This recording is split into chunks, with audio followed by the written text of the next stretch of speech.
Councillor Earl Black. Thank you, Mr. Oriat. My name is Earl Black. I'm the incumbent in Riverview Ward. I'm seeking re-election. I was first elected in 1998. I've been very fortunate to have a committed, active constituency, people interested in civic politics and politics in general. The first time around, I hit doors to get people's ideas on what I should do as a councillor. They said three things. One, make sure you listen to our concerns and complaints and take them forward. Two, when you're on council, have a presence. Support good decisions, oppose bad decisions, and introduce new ideas. Third, you should always have lots of ward meetings so people can raise issues with you, hear what you're doing, get informed about what's happening. Thank you very much. Len Islifson. Thank you. My name is Len Islifson. I've lived in the Riverview Ward where I'm running for the past 23 years. I was educated at ACC in our ward. I currently work with the Brandon Regional Health Authority as Manager of Security Services, which means I work in the ward. I met my wife, Chris, in the summer of 1978, and we were married in 1982. We have two children that grew up in the city of Brandon through our education system. Our son is now out in Grand Prairie, Alberta, and our daughter lives and works here in Brandon. In 1999, I was asked to sit on the chair or sit on the board, of the Brandon United Way. That is when it all started for me, when I could see what was really happening in our community and the need for different things to happen, and it bred within me the need to volunteer and to get out and do some work. From there, I really saw a lot of need in our community. We need a lot of change, and it really got me interested in sitting on this council and trying to make a difference. So that's, again, why I'm running. I want to make a difference. We have lots of ways to go in this community. Thank you very much. Jan Chaboyer.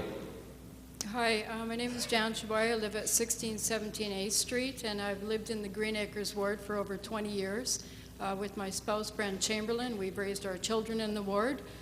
We care about the lives and the people of the Green Acres ward in the city of Brandon. I have a very extensive background in community involvement, which goes back from 30 years, be it in culture, arts. You know me as a labor activist. I know the Brandon Sun quoted me as being the voice of the people, and I want to be able to be that opportunity to be the voice of the people of the Green Acres ward. And tonight I hope to go over some of the concerns that have been expressed to me at the doorstep. And I hope that the people are there for me because I am a strong advocate for them and do my homework on all issues. Thanks. Thank you. Don Jessman. Thank you, Mr. Oriat. Good evening, TV audience, in-house audience, panelists, and fellow candidates. I would be remiss if I did not thank the Brandon Sun and WCG TV for making this evening or this forum possible. Looking back, when I was first elected, I made two promises to the Green Acres voters. One, I would attempt to be a team player. I've done that. Number two, I would have no ties to political parties or unions. I would not accept contributions to fund my election campaigns. If I have a regret, I should have had three there, and that would have been that I would promise to make a mutual tie and trust with the administration and city workforce. That's a must for a new councillor. Debt and reserves are in good shape as far as the city is concerned. There's a balance there as we speak tonight. A challenge has... Thank you very much, Councillor Jessman. We will have, throughout the course of the evening, an opportunity, if you feel so, to express yourself, whatever part you didn't have an opportunity to finish, if you feel it's germane to a particular question. Now we're going to go over to the panel, and I'm getting an indication that the first question is going to come from John Lareggio of CKLQ News. Thank you, Corey, and good evening, candidates. My first question will be prompted by a comment that we heard during the opening speeches, and that is, downtown is the heart of the city. In the past few years, there's been some major surgery done in the downtown. My question will be to the Rosser Ward candidates and to Errol Black and Len Islifson, because your ward borders the downtown core. We've seen literally millions of dollars poured into the downtown of taxpayers' money. Some of the programs have been very successful, others have been not. What I would like to know is, will you push for an evaluation of the downtown redevelopment programs and perhaps programs in general that require taxpayer dollars? I'd like to start with Mr. Edmonds, please. I think any program worth its salt should be evaluated at any given time on a regular basis to ensure that taxpayers are getting value for their dollar. There have been programs that have not succeeded, of course, but there are programs that we're seeing tremendous successes. The Massey redevelopment, for example, is one example. Monitoring where the money is going is great, especially if we can move that money to other programs that will be more successful. Darlene? Yes. Can I ask you just to repeat the question one more time, please? Would you evaluate programs where taxpayers' money is involved in the downtown core and in the city in general? And as a sidebar to that, if the programs are not successful, will there be an attempt to kill those programs rather than have them continue? Yes. I do believe in evaluation of programs, especially when tax dollars are attached to them and they're being funded that way. As a taxpayer, I would want that myself. As far as evaluating them and killing them if they're not providing the services that we need, then yes. And reevaluating and also asking for input from the businesses that are currently down there and the community itself, what would work and how do you want your taxpayers' dollars spent there? Thank you. Mr. Roberts? Every day that I spend downtown, we look within ourselves at the restaurant to make sure that the money that we're spending is being spent in the right places.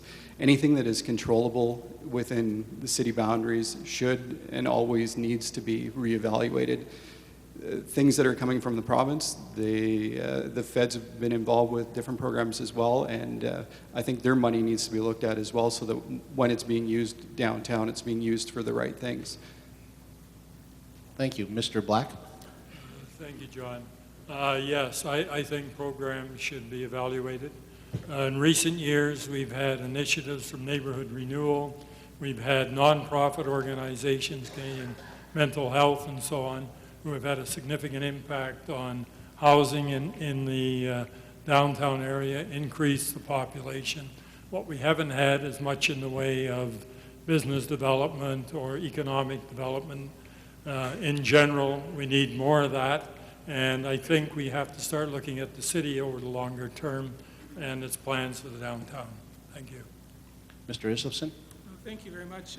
I don't think the question is, should we evaluate it? We have to evaluate it. Anything that we do that is taking taxpayers' money and doing projects and programs with it, there shouldn't be a question of whether they should be evaluated. They have to be evaluated to see if they're working.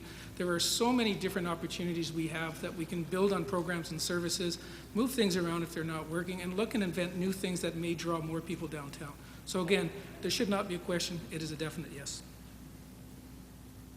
Next up, Allison Dowd of the Brandon Sun. Thank you, Kerry. This question will be posed to the candidates in the Assiniboine and Linden Lanes wards.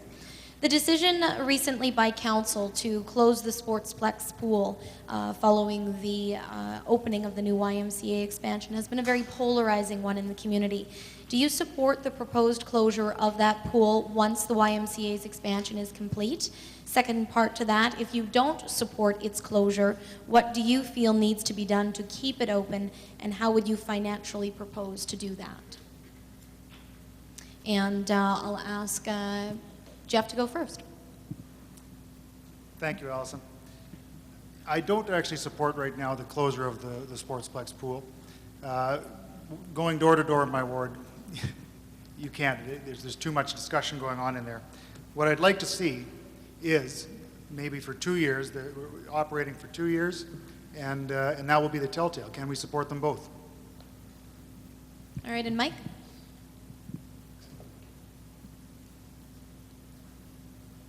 Firstly, I did not support the closure of the Sportsplex pool. I was at one of the early meetings, and from that meeting there was, I know, only 14 of us, but we didn't say we wanted the pool closed.